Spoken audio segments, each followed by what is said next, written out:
ఎన్టీఆర్ జిల్లా కంచికచెర్లలో నిద్రిస్తున్న మహిళపై దుండగుడు కత్తితో దాడికి పాల్పడిన ఘటన స్థానికంగా కలకలం రేపింది.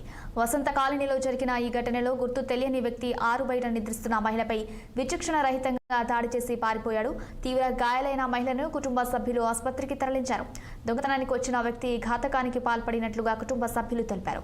ఈ ఘటనపై పోలీసులు కేసు నమోదు చేసి దర్యాప్తు చేస్తున్నారు.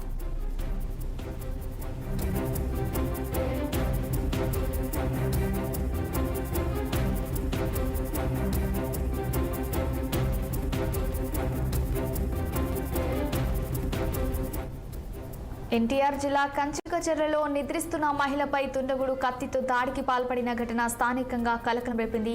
వసంత కాలనీలో జరిగిన ఈ ఘటనలో గుర్తు తెలియని వ్యక్తి ఆరు బయట నిద్రిస్తున్న మహిళపై విచక్షణ రహితంగా దాడి చేసి పారిపోయాడు.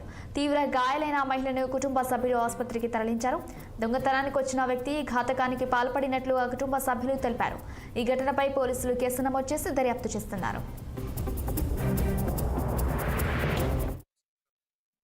మా అమ్మగారు నల్లగట్ల రమాదేవి గారు మార్నింగ్ నిద్రపోతున్న టైంలో 4:30 దొంగతనానికి ఒక వ్యక్తి వచ్చాడండి. వచ్చి ఆమె మీద కత్తితో 8 సార్లు పోట్లు పొడిచాడండి. ఆమెను ఇప్పుడు హాస్పిటల్లో జాయిన్ చేసాము. ఇక్కడ జనప్రియ హాస్పిటల్లో ఆమెకు 25 కుట్లు పడ్డాయి.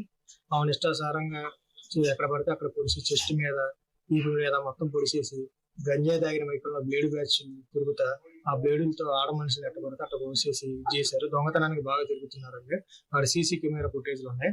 ఆ వ్యక్తికి పొడిచిన వ్యక్తి ఇక్కడ చేయి మీద గాయం జరిగింది. ఆ వ్యక్తికి గాయం జరిగి రక్తం జరిగి హాస్పిటల్లో మొత్తం తిరిగాడు. ఆ వ్యక్తి కోసం పోలీసులు కూడా గాలిస్తున్నారండి.